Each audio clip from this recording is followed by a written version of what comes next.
Good morning, everybody, and welcome to Chapter 9, Chapter 19, which is the final chapter in the book that we're studying. And Chapter 19 deals with this strategic marketing process. We were introduced to this concept way back in Chapter 2, and now that we're at the end of the course, we're kind of doing circling back to the concept in more detail. So, Chapter 19, it's really going over this strategic marketing process. And there are three steps in this process. Firstly, we develop our marketing strategy or our long-term marketing plan. Then we implement the strategy, and then we evaluate how successful we've been with the strategy. And if there's any shortcoming in our results, then we go back and we tweak either our original strategy design or we tweak the implementation in order to improve our results. So that's what this chapter's about.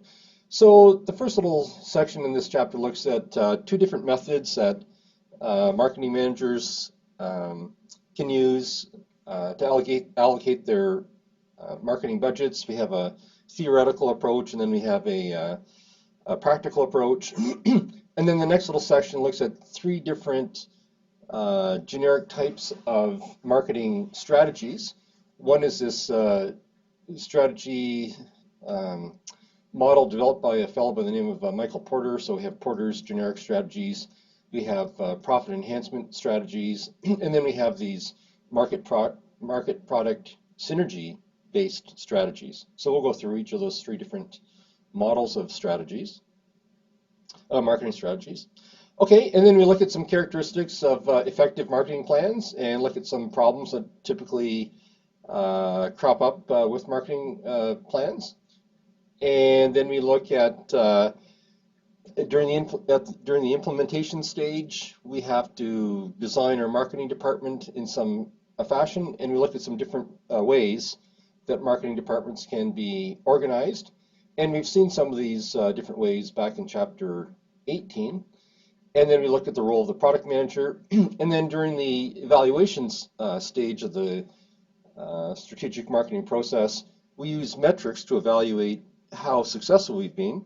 And so we look at some of these metrics and these so-called dashboards to evaluate and give us feedback on how well we're doing.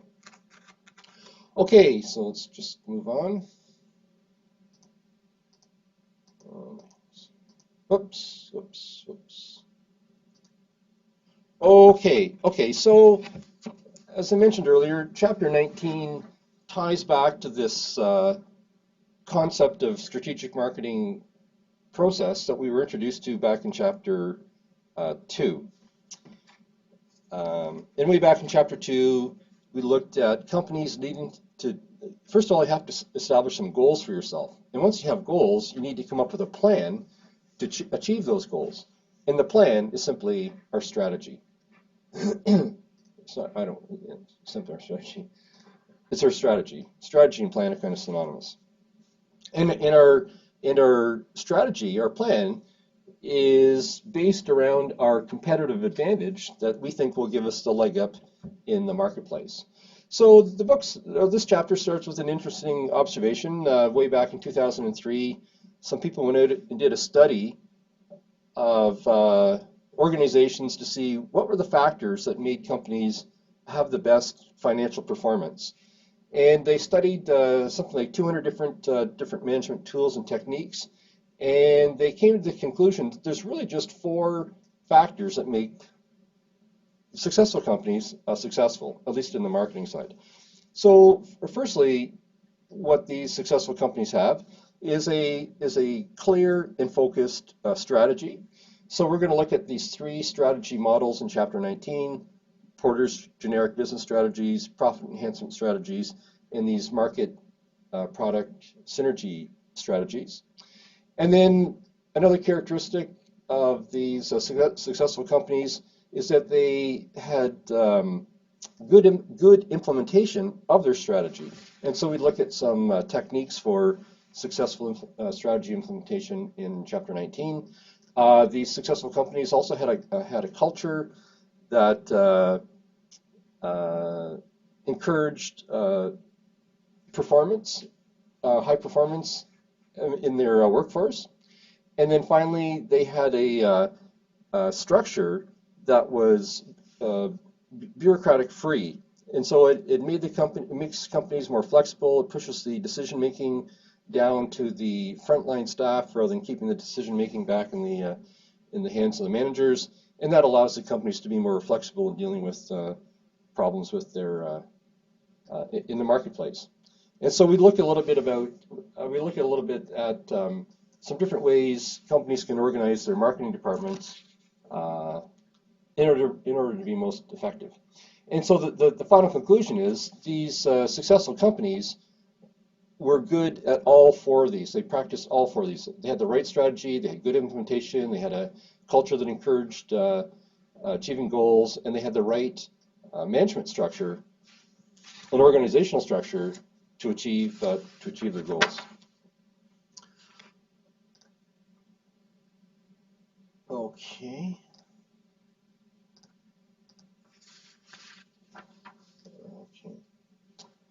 Okay, so this first little section deals with two different ways marketing departments can develop their budgets. And the first approach is this theoretical approach. And this theoretical approach comes from everyone's favorite subject, economics. And so the theoretical approach to determine how much money we should spend on our marketing efforts is based on this so-called sales response function. And we've got a little example here of a sales response function.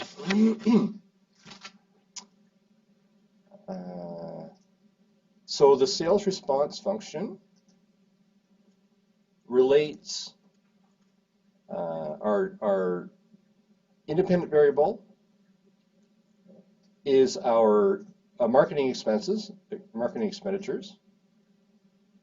So this is our x-axis. This is our independent variable, and our dependent variable on the y-axis is revenues. So when we allocate money to the marketing effort, we expect our annual sales to increase. And how do we expect the sales to increase? Well, we expect it to increase in accordance with the economic principle of diminishing marginal returns.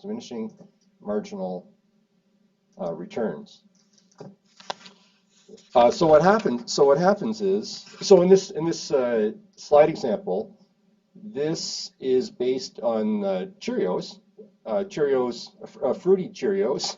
Fruity Cheerios is manufactured by General Mills. So in this example, we're spending millions of dollars per year on promotion for Fruity Cheerios, and we expect our revenues to be in the tens of millions of dollars, as shown on the y-axis. So as we spend money on marketing, we expect our revenues to increase, but we don't expect a linear increase. It's a nonlinear increase. So we expect to see these diminishing marginal returns. So when marketing expenditures are relatively low per year, like $1 or $2 million per year, sales increase quite significantly. And then there comes a point where, as we spend additional millions of dollars on marketing, yes, sales continue to increase, but they increase at a decreasing rate. And that's the diminishing marginal return principle from microeconomics. And so that tells us that the shape of this sales response function is really kind of an S shape. I mean, it's not perfect S, but it's kind of an S shape. Okay, so this tells us that the optimal amount of money that we should spend on marketing is the amount that generates the best return for increases in sales. So down here, when we're spending $3 million per year, we have $30 million in sales. And when we increase our marketing expenses by $1 million, that increases our sales by $20 million. So spend 1, get 20. So that's a pretty good return. But once we're up, once our marketing expenditures are higher, we're kind of saturated the market, and we increase our marketing expenditures by $1 million, we only get an increase in sales of $3 million. And eventually it'll plateau because we're going to saturate the market. So we can't really tell just by looking at the diagram where the optimal level of marketing expenditures are, because we're going to have to compare this diagram with the diagram for other products, because we're going to have a limited budget for marketing our products overall. And we have not just fruity Cheerios, we have honey nut Cheerios, and we have peanut butter honey Cheerios. So we have to kind of look at the sales response functions of the different products and kind of evaluate which one's going to give us the best bang for the buck. Anyways, so this is our first approach to marketing our marketing dollars, is this theoretical approach based on the sales response function. So the second approach is a more practical approach. It's a more practical approach based on so-called share points. So share points means market share, and points means percentage. So we want to allocate marketing dollars to our products based on what our contribution margin is going to be by gaining an additional share point in the marketplace.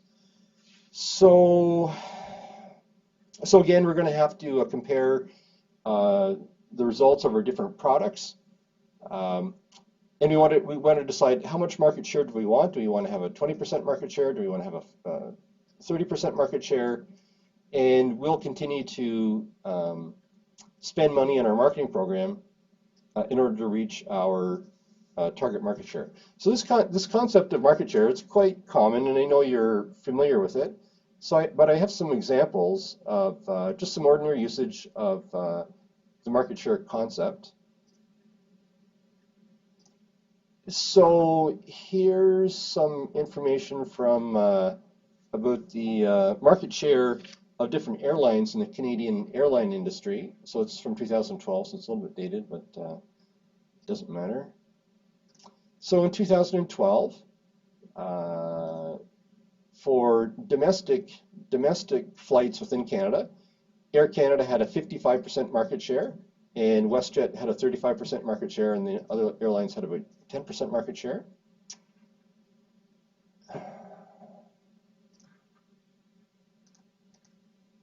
Okay. Oh, okay, and so this is the international market share, so transborder flights. So in the flights crossing the Canadian border, so Air Canada had a 35% market share, WestJet had a 19% market share, United Airlines from the United States had a 17% market share, American Airlines from the United States had a 10% market share, and so on. So the concept of market shares is used all over the place. And I've got a couple more examples here. So I've got everyone's favorite example, breweries, beer. Maybe not everyone's favorite example. But anyways, so this is from, sorry, what year is this from? 2014, so 2014. So we have two large breweries in Canada. We have Molson Coors, so they have a 41% market share. And then we have Labatt's. Labatt's is owned by Anheuser-Busch InBev. InBev, I think, is a Belgian company. Anyways, so Labatt's parent has 50.3% market share. Molson's has a 41.8% market share, and then the smaller breweries have 8.3%. So again, it's market share. It's market share. So when companies spend their marketing departments spend their marketing dollars, they're often fighting over market share. Okay, I think I have a couple more examples. You're trying to get in. Oh, I'm going to skip that one. Oh, here's one. So soft drink markets. This is from 2010. So in the United States soft drink market, Coke had 42% market share. Pepsi had 29.3. Dr. Pepper had about 17, and so on. And then when you look at particular brands, Coke was 17%. Diet Coke was 9.9. Pepsi 9.5, and so on. Anyway, so we use the market share concept all the time. So it's percentage of sales out of a company's percentage of sales out of total market sales. Okay. Oops. Okay. So the next section, it's kind of divided here. So the next section starts reviewing the strategic marketing process, and we have these three steps in the strategic marketing process. First, we have a planning stage, then we have an implementation stage, and then we have an evaluation stage. So when we're talking about planning, planning means establishing our marketing plan. It's coming up with our marketing strategy. And you may recall from earlier in the course, so during this planning stage, we also have three sub-steps. So first of all, we have a situational analysis. So we do a SWOT analysis, assess our internal strengths and weaknesses against our external opportunities and threats. And then we set some goals relating our products to our market segments. And then we develop a marketing program, which is based on our 4 P's of marketing: product, price, place or distribution, and promotion. And then we implement our marketing program, we implement our marketing strategy, and then we start seeing some results from it. And if the results are not as favorable as we like, maybe we have to tweak how we're implementing our strategy, or maybe we have to go back and tweak our original plan. So we use this feedback that we gather from the evaluation stage and use it to refine our implementation and even our actual plans. Okay, so we're just going to walk through all this stuff.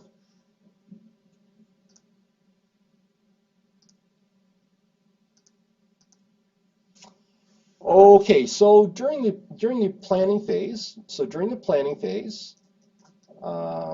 we know that at the end of the day, we're going to be evaluating our results. So during the planning stage, we want to establish what metrics, what conceptual measuring tools we want to use to evaluate how well we're doing. So we want to establish these. We want to establish our benchmarks during the planning stage, and then we'll assess our actual performance against the benchmarks during the evaluation stage. Okay, and then, sorry, I was going to say, so we have four elements to this during this planning process. One is establishing the metrics we want to use to evaluate how well we're doing during the evaluation stage, and then we also want to have different types of marketing plans. We can have both long-term plans and short-term plans, and then we also during the planning phase we also want to use a marketing strategy. We also want to use a marketing strategy. So we're going to look at these 3 different models of marketing strategies: the Porter's generic business strategies, profit enhancement strategies, and these market product synergistic strategies. And then finally, we also have some, we can learn some lessons from experience regarding some optimal design features in marketing plans and how to implement them. So these are some tips that we'll look at later. Okay, so back to the second point here, second element of this planning process. We can have both long-range marketing plans and short-range plans, typically annual. So I have some, so as an example of a long-term plan, you know, we're in Alberta here, and we know that Northern Alberta has lots of oil sands projects, and oil sands projects are quite large. So they're quite large. They take huge capital investments, and the planning process is quite lengthy, as we would intuit. So I have just a little bit of information here of some examples of companies with long-term plans. So you may be familiar with a oil sands company by the name of CNRL, and they have oil sands project known as the Canadian Horizon, or the Horizon Oil Sands Project. It's up in the Fort Mac area. So this press release is from the year 2001. So the company said way back in 2001 that it was going to endeavor to work on this Horizon Oil Sands project, and the project had an estimated 50-year lifespan. So they started planning for this project in the year 2000, and then they started construction of the project in the year 2005, and then finally they started actually producing some product in 2009. So obviously they were looking at the long-range market forecast way back in the year 2001. They said, oh, hey, geez, it's going to take us 10 years before we get this project up and rolling. So they were doing an assessment of the market many years down the road. So this is kind of an indication that they engaged in long-term marketing planning. Okay, and then I have another example of a company doing long-term planning. I think it comes from the book. It's Boeing and their aircraft.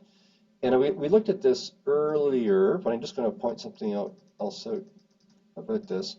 So Boeing has a new airplane under development, the Boeing 777X. And this is way back in 2013. So way back in 2013, they had an order for $11 billion worth of these planes. But the company had not even decided to make the plane. So they come up with a concept for the plane. They went out and secured some market orders, and the company had yet to grant final approval to actually build the plane. So again, it's just an example of a company using a long-term marketing plan to go out and find out what the market wants, and then they'll decide whether or not, is $11 billion, is that a big enough order to make these planes? And the answer is probably no. They probably have to have, their market forecast is probably, have to sell $100 billion worth of these planes over the next 10 years to make it worthwhile. But, this is a good size step in that direction. Okay, so it's just another example of a company using a long-term marketing plan as part of their strategic planning process. Okay, so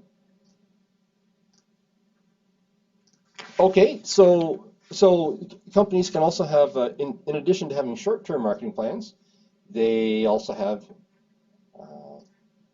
in addition to having long-term plans, they also have short-term or annual plans. And so the book gives us a fun little example of the planning process for a short-term plan at a large consumer packaged goods company. So I can imagine this would be General Mills and their cereals.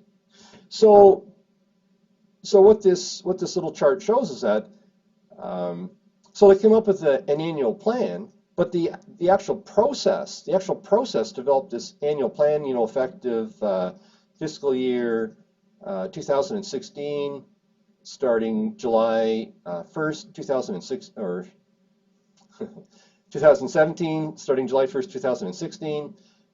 So they come up with this plan, but the planning process to develop that plan also takes about a year. It takes, saying it here, it takes them 50 weeks to develop the plan. Then they finally get the plan approved, and then they start rolling it out several months later. So when they start this planning process, almost a year in advance, so they get up-to-date marketing information, they do some market research, they brainstorm ideas on how to design their research and how they're going to use ad agencies to help them out. They meet with media specialists, or they're going to promote in magazines, on TV or radio or Twitter or whatever. So they talk to people about how to do that. They do some sales forecasts. So they obtain some historical data, and then they're going to use that in their forecasting. Have meetings, start doing marketing research, update their marketing mix, so product, price, promotion, and place or distribution.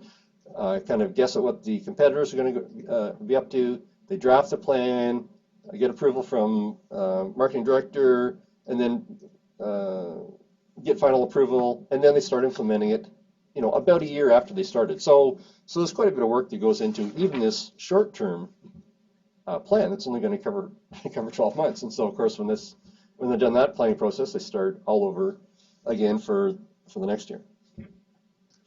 Okay. So this next little section looks at these three different models for strategic planning, marketing strategic planning. So first one is this Porter's generic business strategies. The second one is going to be these profit enhancement strategies, and the third one is going to be these market product synergistic strategies. And we're going to walk through all three of these. So the first one is this Porter's generic business strategies.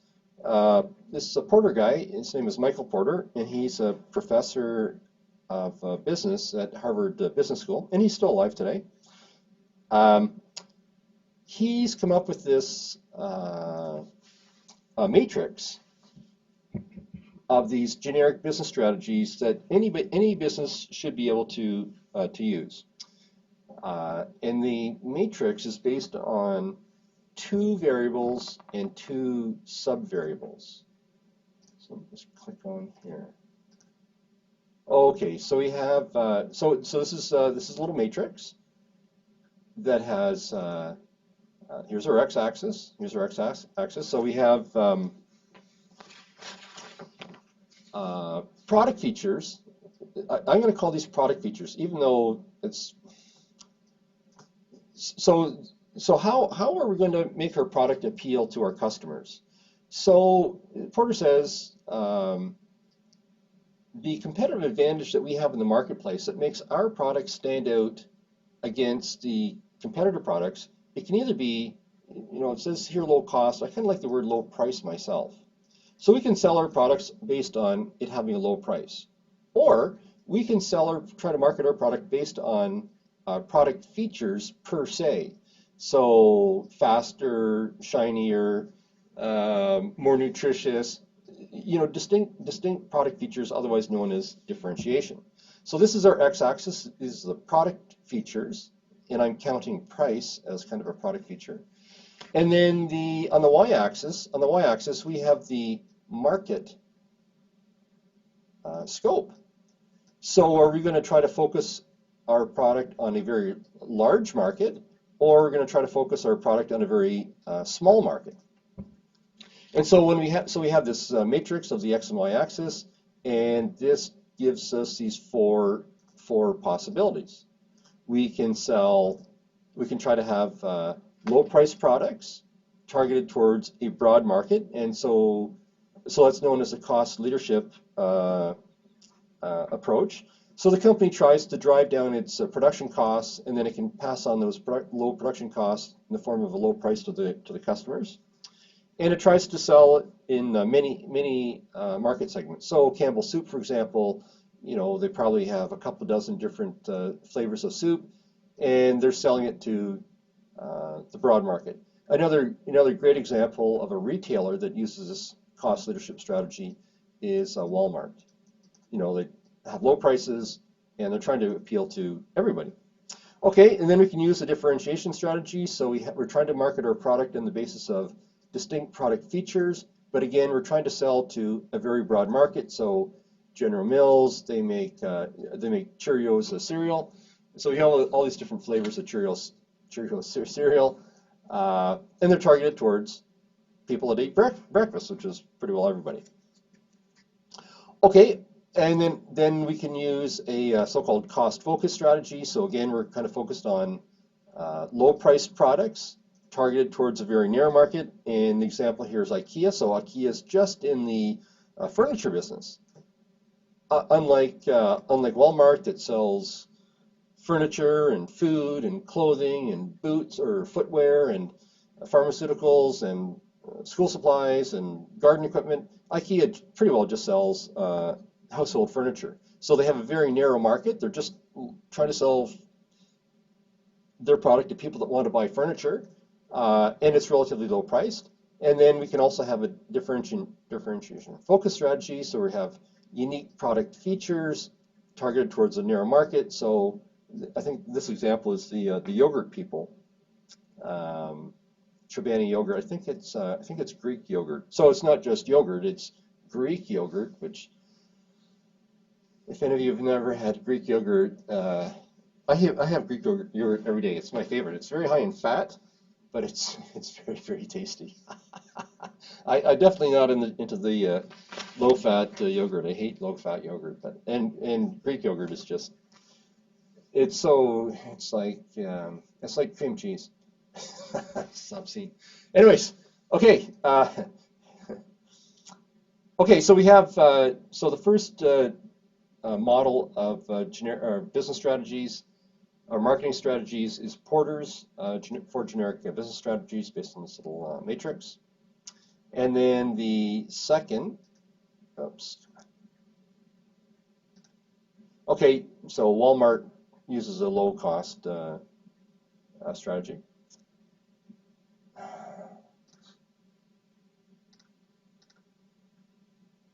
Okay, so our second generic or second model of marketing strategies are the so-called profit enhancement strategies, and these are not so we can kind of figure this one out intuitively. We want to maximize our profits, so how do we do that? Well, we have revenues. We have revenues, we have costs, and we subtract the costs from the revenues, and guess what? We get net income or profit at the end of the day. So how might we improve our profit? Well, we can increase our revenues, we could decrease our costs, or hey, we could do both. Try to do both at the same time.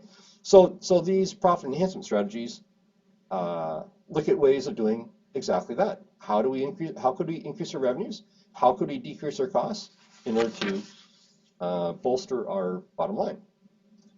So these are kind of we've been introduced to some of these earlier. So we have four ways that we can increase. So we want to increase profits. How do we do it? Increase revenues, decrease expenses, or we can do both. And hopefully the result is an increase in net income.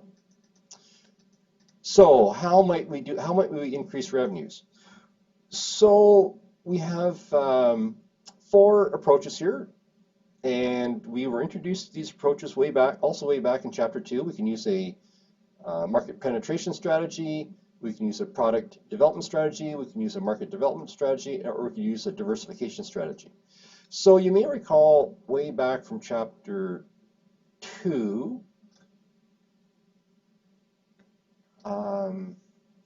this little chart, this market, these market product strategies. So this is from chapter 2, I think it's page 40. So again, you know, we have our little matrix. On our x-axis, we have products, and on our y-axis, we have markets. So we can try to sell our existing products. We can try to sell more existing products into existing markets. So we're trying to penetrate the market more. We're trying to gain market share. Or we can try to sell new products in existing markets. So that's known as a product development strategy. We can try to sell existing products in new markets. So maybe we're going to expand overseas. And so that's known as a market development strategy. Or we can try to develop new products for new markets using a so-called diversification strategy. So I have some examples of all these. So market penetration strategy, we're trying to sell more products in existing market. We want to increase our market share. How might companies do that? They can focus on their established brands and try to get people to buy more brands. So one of the largest consumer products companies is Procter & Gamble. So Procter & Gamble makes all sorts of stuff that we use on a day-to-day basis. Crest toothpaste, well, I think that's shampoo, Pampers diapers, I don't recognize them, detergent, shampoo, detergent, batteries, Duracell batteries, toilet paper, dog food, shampoo, shaving products. So they can try to penetrate their markets more by doing more advertising of Tide soap to get existing markets to buy more. Or I think the book also says for the next strategy, it's a product development strategy.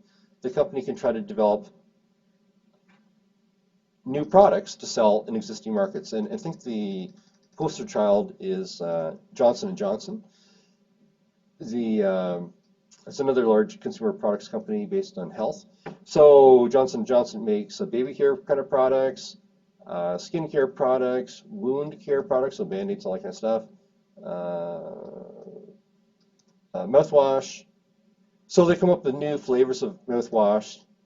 So they already have a share of the mouthwash market, and so they come up with new flavors of mouthwash to sell to their existing customers. Okay, then they have women's products.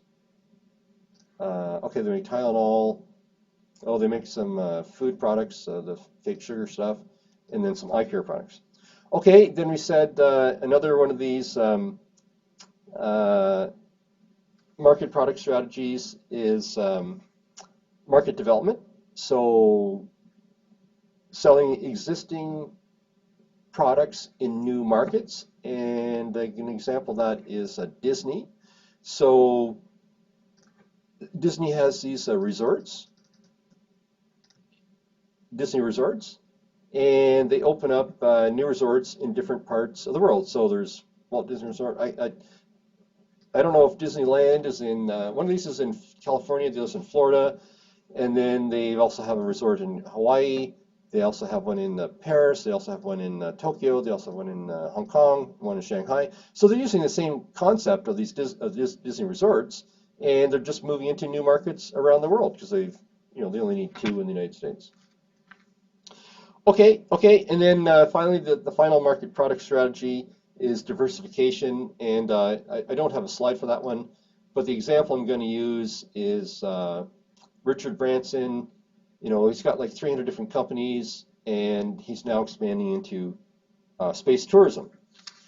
Okay, so we have these different market product strategies for increasing revenues, and then we have a couple of techniques for decreasing costs. Because remember, we want to increase revenues, decrease costs, and then we can increase our profit or net income, whatever you want to call it. Okay, so how might we go about decreasing costs? So there's really there's an ad hoc approach. So we just start slashing expenses, cut employees, reduce marketing, renegotiate loans to get lower interest rates.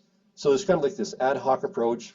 And then another approach is as our company gets larger in size and we become more efficient in production, we might experience cost reductions due to experience. We just learned how to do things smarter. So if our costs decline, we've succeeded, just on the basis of size or experience. Okay. So the third model for strategy used by marketers are these. Oops, wrong way. Sorry. Are these market product synergies? So what does the word synergy mean? And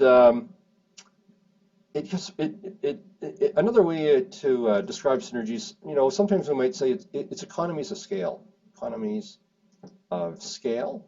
So the larger we get, some of our costs increase at a faster rate, and it kind of means increasing effectiveness the larger we get. And another way of saying the same thing is sometimes we say that the whole equals more than the sum of the parts. So it's 1 + 1 = 3. It's that concept. That's really what synergies mean. So companies can experience synergies as they grow in size. And so how might companies grow in size?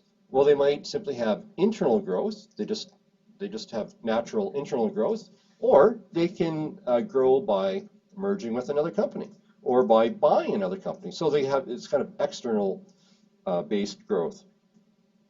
And so when companies experience synergies, what type of synergies might they experience? And so they might experience synergies in marketing. So we can imagine, Coca-Cola experiencing marketing synergies. Let's say they come up with a new kind of drink. So they already have the distribution network set up. They already have all the retail chains set up.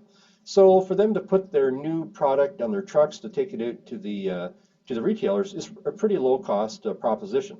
So, and if they start using the Coke logo on their new product, then they're going to experience marketing synergies because they already have that established brand presence for Coke. So another way they can experience synergies by growing in size is in production. So this is the increasing economies of scale effect. So we have one factory. Right now we're only running one shift, so we're running 8 hours per day. And now we're going to increase our production. We're going to double production by going on to a 2-shift basis. And now we're going to run 16 hours a day. So our fixed costs are going to stay the same. We have the same piece of property. We have the same insurance. We have the same machinery. So our production costs per unit are going to decline due to these increasing economies of scale just from getting larger. Okay, so now we come back to these 5 possible market product synergies. We have a market product concentration approach, we have a market specialization approach, we have a product specialization approach, we have a selective specialization approach, and we have a full coverage approach. So we have some little diagrams in the book that illustrate this. Okay, so let's just look at this one diagram here. So on the x-axis, we have products. And so our company is a lawnmower company. So what are the possibilities for a lawnmower company? We could produce push mowers, so the non-powered lawnmowers. We could produce lawnmowers that have engines on them and that we push, or we could have lawnmowers with engines on them that we drive. So we have these different types of products, and on the y-axis on the x-axis we have products, and on the y-axis we have these different market segments. We could focus on the urban market, we could focus on the suburban market, or we could focus on the rural market. So the market product concentration approach is simply to focus on one product, and one market niche. And so in this case, there's no synergies. We don't have any marketing synergies, and we don't have any production synergies. Okay, and then the second approach is a so-called market specialization approach, where we manufacture the entire product line. So we produce push mowers, we manufacture push mowers that don't have engines. We manufacture lawnmowers that do have engines, but we have to push them. And then we also produce motorized lawnmowers that we ride. But we're going to focus only on the urban market. And so we're going to, in this case, because we're focusing on this one urban market, we're going to experience marketing efficiencies. Because we're going to have the same logo, same brand, and when we advertise, we can probably promote several different types of lawnmowers all in the same advertisement. So we're going to experience economies of scale in the marketing side. Okay, then another approach is the product specialization. So we just focus on the push mowers, and we focus on all 3 market segments: the urban market, suburban market, and the rural market. So in this case, we're going to experience manufacturing or production efficiencies, because we're producing more lawnmowers, greater quantity of lawnmowers, because we're selling to 3 different market segments rather than just the one. Okay, and then we can have a selective specialization. So we produce a couple different types of products in a couple different markets. So we experience some marketing efficiencies and some production efficiencies. And then the final approach is we produce a full range of lawnmowers, market towards a full range of markets with the so-called full coverage approach. In this case, we experience both marketing and production efficiencies. Okay, so the book has an example of how we might use this market product synergy approach to find an appropriate strategy for us. So they have a little example in the book on how we can use this.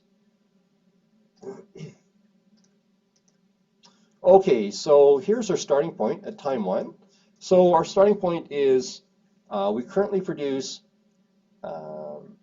push lawnmowers without motors, and we sell it in urban, suburban, and rural markets. And we also produce push mowers with motors, but we only market that in the suburban market.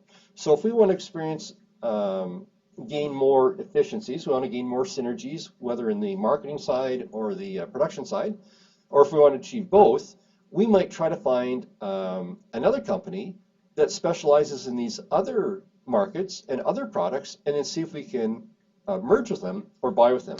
So our ideal merger partner would be someone who produces these other products serving these other markets, and if we could acquire them, then we would expect to achieve both marketing and production facilities or production efficiencies across the board. And so this is where we are today. This is company A, the green, and this is company B. And so ideally, if A and B could merge, they could obtain both marketing efficiencies and production facilities. So we can use this kind of model to help us identify where we might find some profit, how to increase our profits by gaining these efficiencies. Okay, so it's a little tool that we can use. Oh, and I forgot to mention, I should mention this. When you're doing your marketing plan, you should develop a marketing strategy. And my guess is, depending on which company or which kind of business you're going to pick, my guess is you would probably use Porter's model. This is sort of the easiest one to use, because if you're thinking of starting up a company from scratch or basing your marketing plan on a new company serving a market, I suspect you would probably use Porter's approach. So are you going to sell your product based on having a low price or special features? And are you going to try to target a broad market or a narrow market? So you should pick one of these strategies and say what it is and kind of rationalize that. Okay, just remember that. Okay, so this next little section are some tips for implementing marketing plans. Okay, so as I said earlier, we can learn from our past mistakes, and so we can learn. We have this theory, we have these strategy theories, or these models on how to devise our marketing strategy. But when we actually go about doing it in a practical way, what are some things we've learned from experience? What characteristics of a marketing plan make it effective? So what do we know? We know that it makes sense to have goals that satisfy the so-called SMART acronym. So SMART stands for specific, measurable, achievable, relevant, and time-based goals. And this is not just a marketing concept. It's kind of useful in life as well. When you're setting goals for yourself to do something, it's good for the goals to satisfy these 5 criteria. Okay. So again, what helps make a marketing plan effective?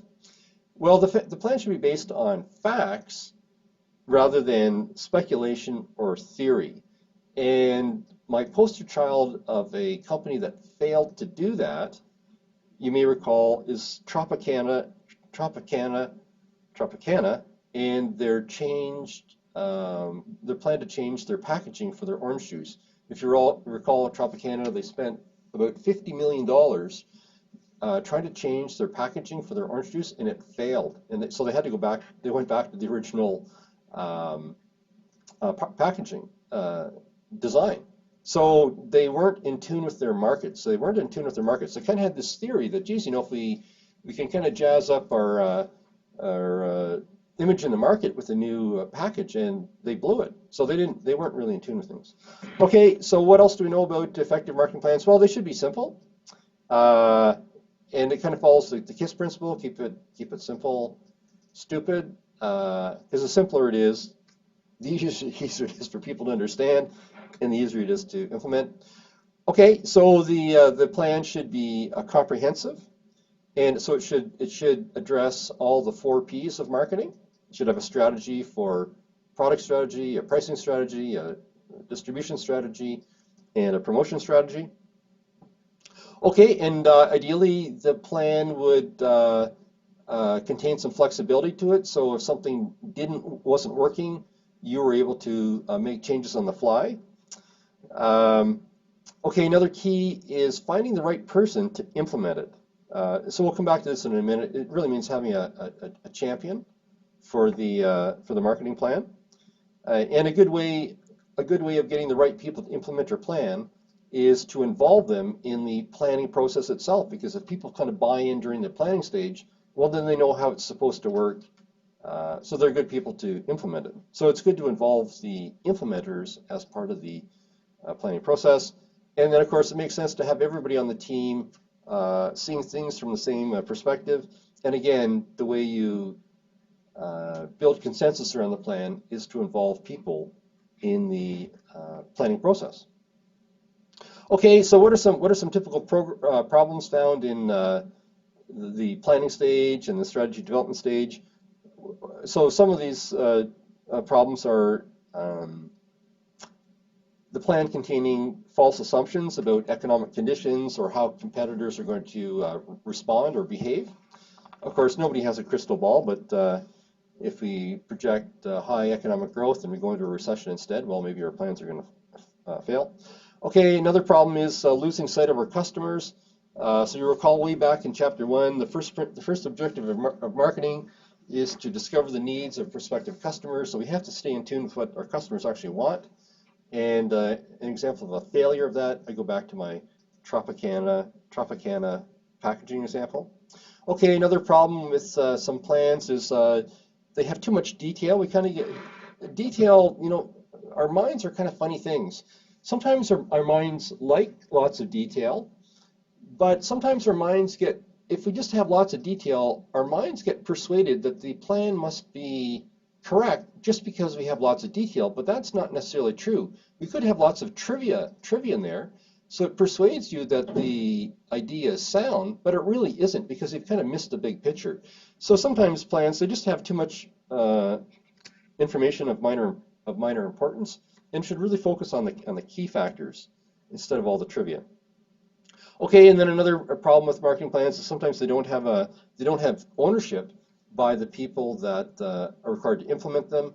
And of course, the way we can avoid that problem is to include the implementation people in the planning stage. Okay, and then the final point here is this distinction between a marketing plan should distinguish between the plan having financial value versus ethical values. And we know that, well, some of you students are fairly young, but in recent decades, there's been more and more of a change in the marketplace, more and more of a change in society towards people wanting companies to sort of act in a socially responsible manner. So you may want to incorporate some social responsibility into your marketing plans. I mean, if you're in a consumer product market and you think that might appeal to your customers, so that's incorporating ethical values into your marketing plans rather than the plan just simply having bottom line, number-driven focus. Okay. So when it comes time to implement our plans, right?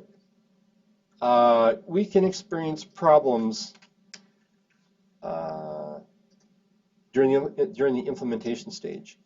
And the problems can come either because we have a defective plan, or we have a good plan, but we have defective implementation of the plan. And so we've got a little chart here. The slides aren't quite in the right order, but what the heck.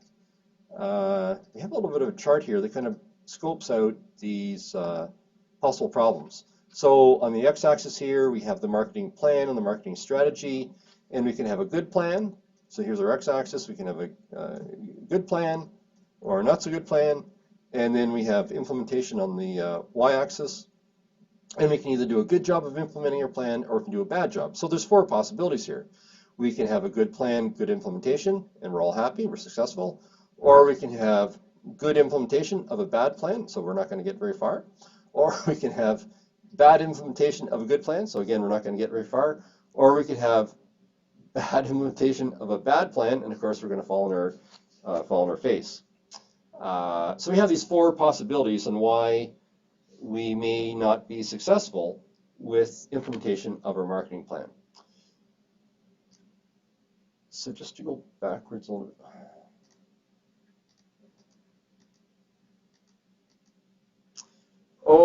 Okay, so this little section looks at these 6 different techniques for improving implementation of marketing plans so we were successful. So we have six techniques here. So firstly, we want to communicate our goals and provide people the means for achieving those goals. So there's no sense in having a grandiose plan if it's kept secret, and there's no sense in having a grandiose plan that we communicate to people if we don't give them the budgets for implementing it. Okay, so another handy success factor here is having a product or a program champion. So it's someone who kind of takes ownership of the whole plan, and they kind of handle it through whatever problems arise. So so it's known as a product champion. Okay. So third approach is third technique for improving implementation of marketing strategies is to make sure you reward success. I mean, if we want people to reach a goal, then they're going to put all this effort into it. Ideally, they would be rewarded for success. So the fourth technique here for successful implementation is actually acting and avoiding so-called paralysis by analysis. And paralysis by analysis really means we're unable to decide what to do because we're overwhelmed with too much information or too many possibilities. So we can think of 25 possible ways to do something, but really only 3 of them are relevant. But if we're looking at the full 24 or 25, we kind of get lost. We say, oh yeah, that's possible. We're better off just focusing on a few key ones and picking one of the realistic ones as opposed to all these theoretical possibilities. Okay, so we have two more techniques here to help us succeed with implementation of our marketing. Oops, I went the wrong way. Sorry.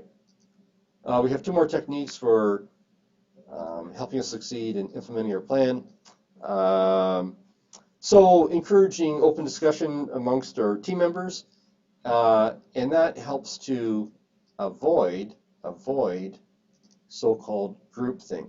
So groupthink is where everybody in the group thinks the same way. The boss comes up with a great idea. Okay, so the boss comes up with an idea, and everyone kind of loyally rallies around the boss, saying, "Oh, great idea, boss," just because you're the boss. But the boss might not have the best idea.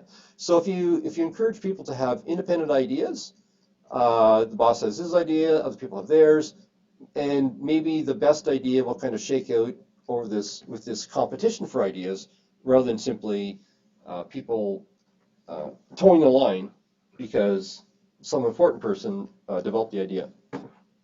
Okay, and then the fifth technique for effective marketing program implementation is using an action list. So identifying who, what, and when. So you set up a little spreadsheet, who, what, when. And so this is the concrete action plan, for people to follow, and this becomes part of your overall plan. Okay, so this next little section, so during the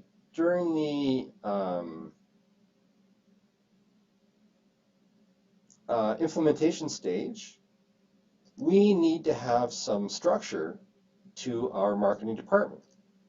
And so this next little section looks at some different ways a marketing department can be organized. And some of these ideas should be familiar to us from chapter 18.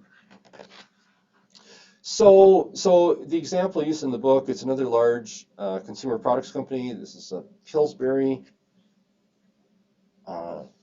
Dough people. And at the head of this department is a vice president of marketing, VP of marketing, or companies are increasingly using the term chief marketing officer. So the chief marketing officer or the VP of marketing has to understand changing needs amongst the consumers and how to market the products to consumers effectively using both online techniques, and the traditional model is this, it's called the bricks and mortar. So this is where you have physical stores where people actually go in to buy, and the online is shopping online. So today, most food products are still bought in stores, but there are some companies moving into online food sales, namely Amazon. Amazon has a subsidiary, I think it's called Amazon Fresh. And so you can, instead of actually going to the food store to buy stuff, instead you go to Amazon's online store, you buy your stuff online, and then of course they deliver it to you. And they're getting into fresh food as well, not just packaged food products. Okay, so there's four ways that we can organize a marketing department, and these also come from chapter 18. So we can organize our marketing department by product line, by function, so manufacturing, finance, marketing, so on, by geographic area, so East and West Canada, or by urban, rural, or by customer type, so consumers versus industrial buyers. So the little example here on the slide is marketing department organized by product line. So at Pillsbury here we have dinner products, we have baked goods products, we have dessert products, and so we're just looking at the baked goods products section of the marketing department. So they have a director of that business unit, and then they have a senior marketing manager for biscuits, and they have biscuit mixes, and they have refrigerator biscuits, and they have a product manager for each. So on this little diagram here, I made a bit of a mess of it, so I'm going to clear it off. On this diagram, the book talks about the distinction between line positions versus staff positions. So line positions are people, so this is a hierarchy, obviously, this is a hierarchy. So people higher up in the hierarchy, if they're able to give orders to people lower in the hierarchy, then the lower positions are line positions. So the chief marketing officer can give orders to the director of the dinner products group, director of the baked goods group, director of the desserts group, and the director of the baked goods group can give orders to the senior marketing manager, who can give orders to this product manager, that product manager, and so on. So those are line functions. It's based on authority to give directions. And then we also have staff functions. So staff functions are simply advisory in nature. So the director of marketing and research and the director of sales, although they're directors, and they'll have employees in their own department, they can only advise the directors of desserts, baked goods, dinner products. They can only advise these other directors. They can't actually give them orders. So we have this distinction between line and staff functions. And something tells me that comes from the military, but I could be wrong there. Okay, so the next little section looks at the concept of a product manager. So in our marketing department here at Pillsbury, we have a senior marketing manager of biscuits. So we have a product manager of biscuit mixes, and we have a product manager of refrigerated biscuits.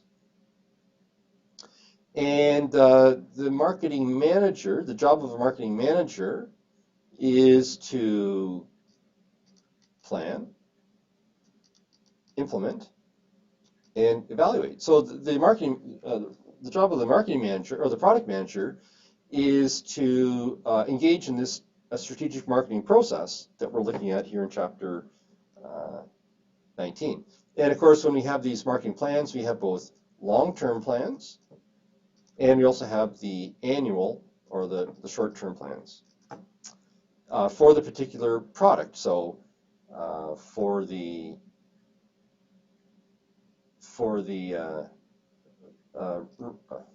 refrigerator biscuits, this product manager deals with the strategic marketing program for refrigerator biscuits, and this product manager deals with the strategic marketing planning process for biscuit mixes. Okay, so then the book talks a little bit about the advantages and disadvantages of this marketing or this product manager sort of concept. So some advantages of companies using a so-called product manager. Some advantages are you have a strong advocate for the product, and so this person really becomes a product champion both inside the company and outside the company. So whether you're in charge of refrigerated biscuits, so you deal with all aspects of that of the marketing inside the company, and then of course you're also in charge of directing the product outside the company as well, dealing with package designers, sales reps, distributors, and so on. So then some disadvantages of this product manager role is that we have this person who has lots of responsibility, but not a lot of authority. And what that means is that the person cannot get their way by giving orders to people, but rather has to use persuasion. And as you can guess intuitively, if you have to try to persuade people to do stuff, the decision-making process, probably becomes a bit of a committee-type process, and it probably slows things down. Committees aren't terribly efficient at making decisions sometimes. Okay. So this final section deals with the evaluation stage of the strategic marketing process. So, as we would guess, in the evaluation stage, we've planned, we've implemented, and now we've got some results.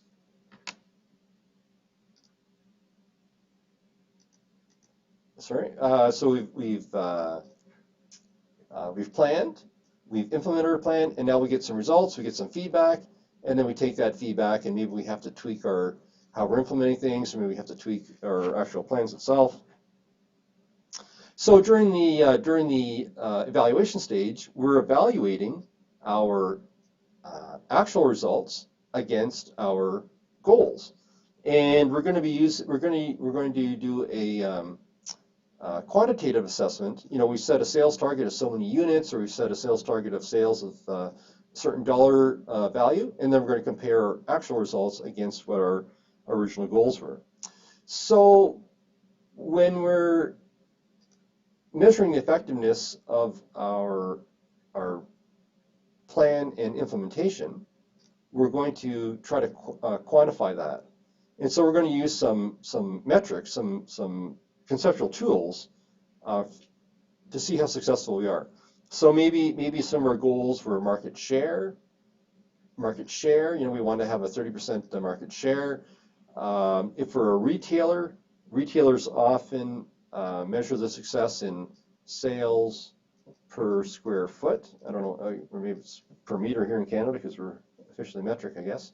Or we have customers, and we might measure their retention rate, like how loyal are our customers, how often do they come back to us.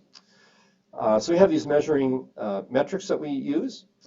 And we also use these so-called dashboards. So these dashboards are graphical illustrations of multiple metrics all in the same page kind of thing. And then we can also use this concept of marketing ROI. So ROI stands for return on investment. So return on investment is kind of a traditional financial concept to see how successful our investments are. So marketers, if you look at marketing expenses as a form of investment, so we want to invest $1 million in marketing, how many tens of million dollars in sales is that going to gain us? We want to relate the investment to the return. So this concept of marketing ROI is kind of borrowed from the financial world. Okay, so we have an example of of a dashboard used by marketers here in the book. And the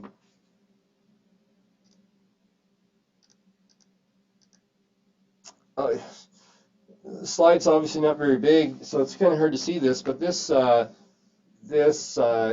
so here's our dashboard. Here's our dashboard. So we have all these different metrics.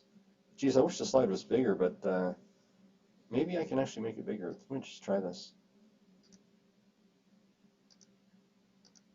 Oh yeah. Okay. Well, it's helping a little bit, not very much. Okay, so here's our dashboard, and we have four charts. So this dashboard course is for General Mills. So remember, General Mills is a food product company. They make Cheerios cereal. Actually, I have to shrink this down.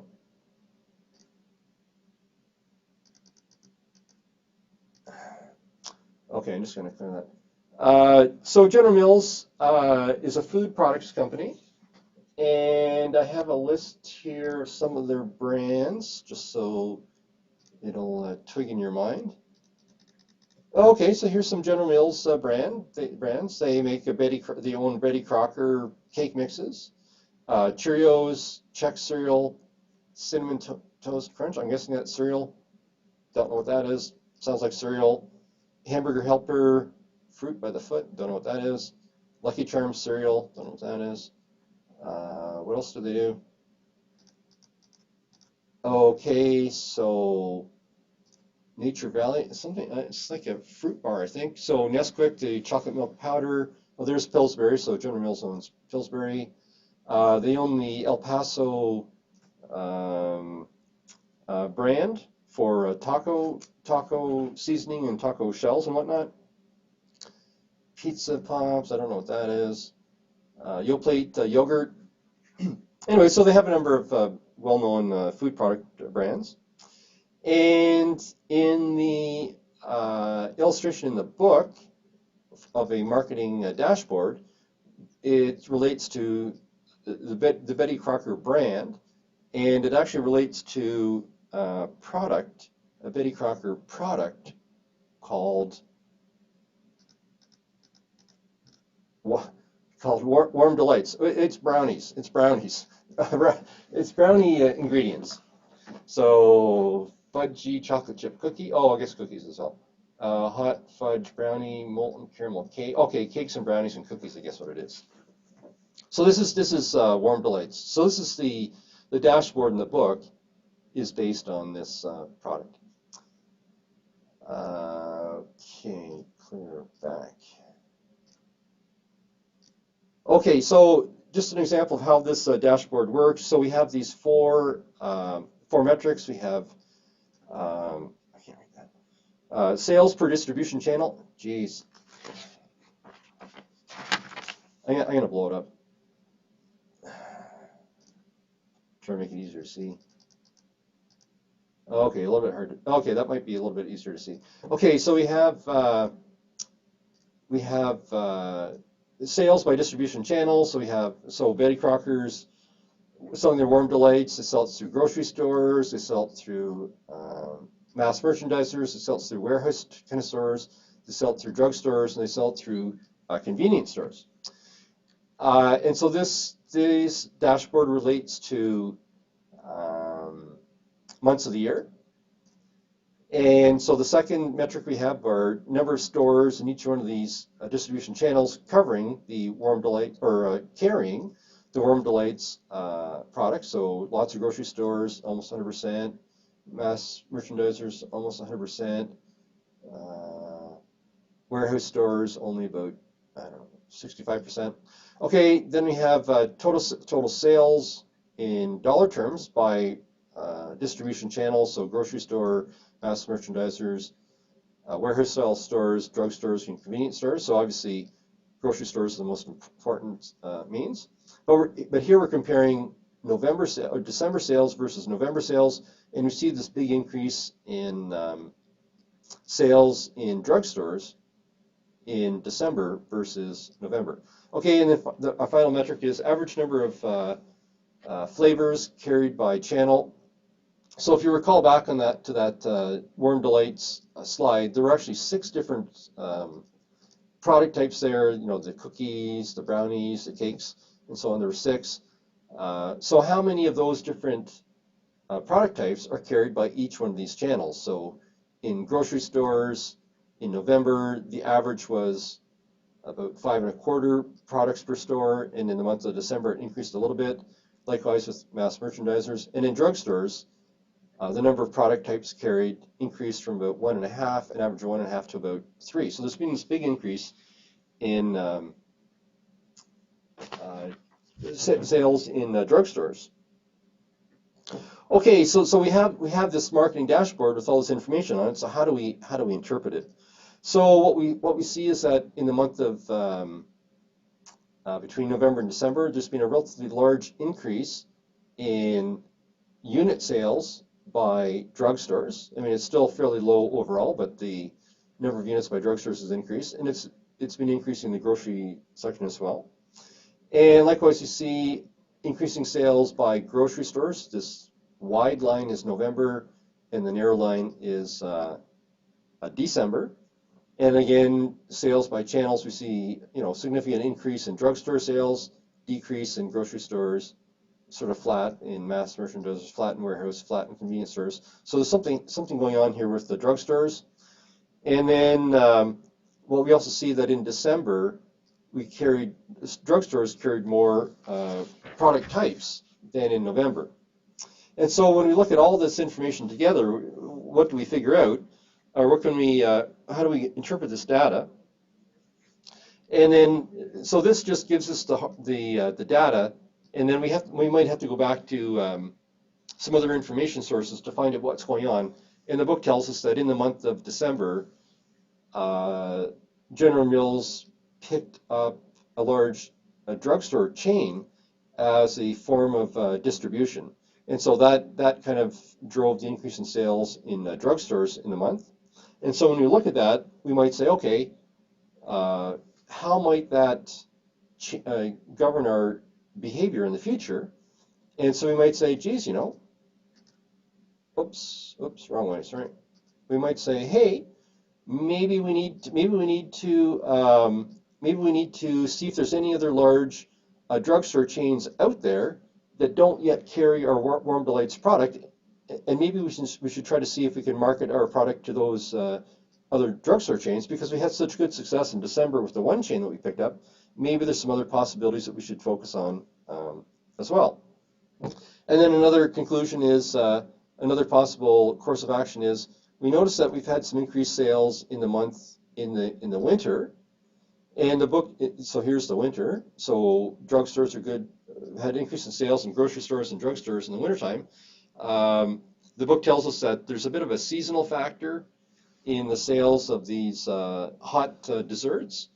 So maybe since it's the wintertime, we want to increase our marketing expenditures for the next couple months just to take advantage of this seasonal factor that we're seeing in sales. Okay, so that wraps it up for chapter 19 here. Oh, and I should mention that, these dashboards, I mean, there's nothing special about marketing. We use these dashboards. You can use these dashboards for anything. You can use them in finance, you can use them in production, you can use them in marketing. So the concept of dashboards, it's not specific to marketing. Okay, so that's it for chapter 19, and actually that's it for that's the final chapter that we cover the text for the course. So we'll talk to you later sometime. Whoops. Oops.